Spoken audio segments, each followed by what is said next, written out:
last topic nga natin ay tinalakay natin yung pagpiprint ng sticker na gamit yung dye ink. So nakikita nyo, no, ganito nga yung mangyayari kapag ka nagkaroon ng moisture. Dahil nga sa rep ko nilalagay itong honey natin, makikita nyo, nag-moist siya at nababasa. Ganito yung nangyayari. Nagpipade tapos pumapangit yung output. So ngayon, ang topic naman natin sa picture printing. So nakikita nyo naman yung isa nating camera dyan. Ganito yung mangyayari naman sa inyong mga photos kapag dye ink yung gamit ninyo. Once na mabasa yung inyong mga photos, ganito, nagkakaroon siya ng fading and then pumapangit nga din yung output. Same din dun sa ating mga stickers. Pero inuulit ko nga, no, nakadepende pa rin to sa mga printers na gagamitin ninyo. Kung yung mga printers ninyo ay talagang mga high-end na, dahil yung mga high-end printers ay yung mga technology nila meron ng combination ng pigment ink at ng dye ink. So possible yon hindi nyo ma-experience din yung mga ganitong bagay. Kung tatanungin nyo ako kung na-experience ko na, hindi pa. Dahil wala akong mga high-end na printer yung tipong tig 50,000, 60,000, 80,000. Sinasabi ko lang sa inyo to dahil meron ako mga napapanood na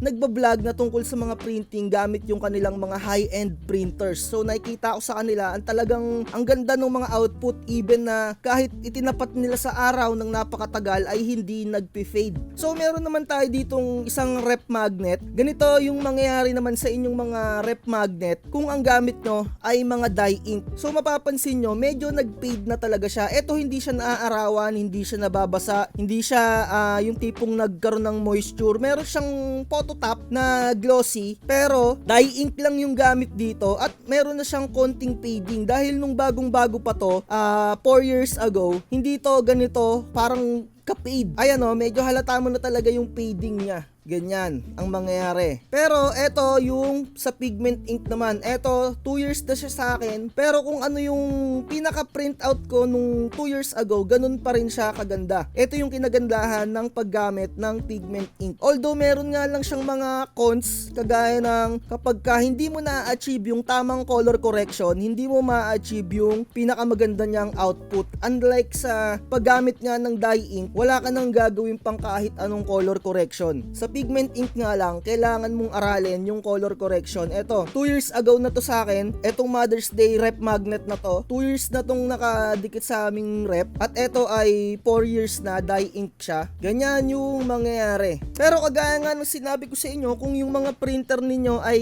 napakaganda na yung technology, yung tipong medyo may pigment ink na yung black at lalong-lalo na original naman yung ginagamit nyo na ink, maaaring hindi nyo kaagad-agad ma-achieve yung pagkakaroon ng fading. So, kung tatanungin nyo ako kung pwede ba ng dye ink sa photo print, so para sa akin naman, pwede. Pero make sure na ang gagamitin yung mga printers, yung 6 colors na printer. Ito kasi 4 colors lang to, kaya ganito. So, para sa akin, 6 colors printer talaga ang pinakamaganda sa mga photo print at kahit dye ink yung gamit nyo, dahil wala na kayong gagawin pang mga color correction dyan, napakaganda nyan. At sinasabi ko nga sa inyo, ito naman yung aking dye ink 6 colors printer, napakaganda. Ito 2 years na rin sa akin to. Etong sa photo booth, ayan, dye ink lang din yung gamit dito pero hindi siya nagpipade kahit na dye ink yung gamit ko. So ayun, no, syempre the more na mas magandang printer yung gamit nyo, the more na mas matagal yung pagkakaroon ng fading. Kasi kung tatanungin nyo ako, gaano ba talaga katagal or gaano kabilis mag-fade, walang eksaktong numbers dyan. So talagang nakadepende sa kung laging nakatapat sa sunlight at nakadepende sa mga materyales na gagamitin nyo. Kagaya nito, ang gamit ko dito, vinyl sticker, at ito parang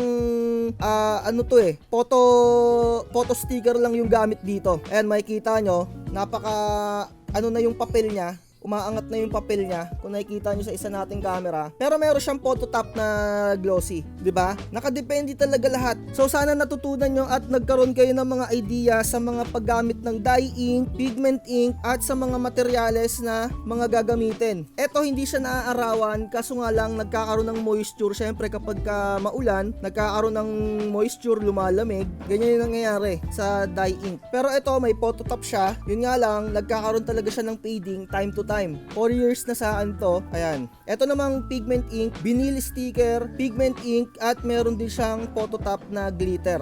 So ito naman sa sticker, binibili lang natin tong honey. Ito yung kanila, parang ordinary sticker lang to at dye ink, ganyan no. So ayan, sana natutunan nyo, nagkaroon kayo ng mga idea sa panonood ng videos natin, at sana may consider nyo na mag-subscribe dito sa ating YouTube channel dahil target natin na ngayon ay magkaroon ng kahit papano 10,000 subscribers ngayong 2024. So ayun lang, like, share, and subscribe, at inuulit ko, huwag magpapauto sa mga overpriced printing channel na hindi naman talaga sila tumutulong, pero ang target talaga nila ay magbenta ng mga buy and sell na overpriced product. Bye-bye. Bakit ang gahaman mo? Gusto mo sa'yo lahat na nakikita. Napakadorobo mo. Sa lahat ng kwento ikaw ang bida. Napakahirap mo na makontento. Lahat ng porsyento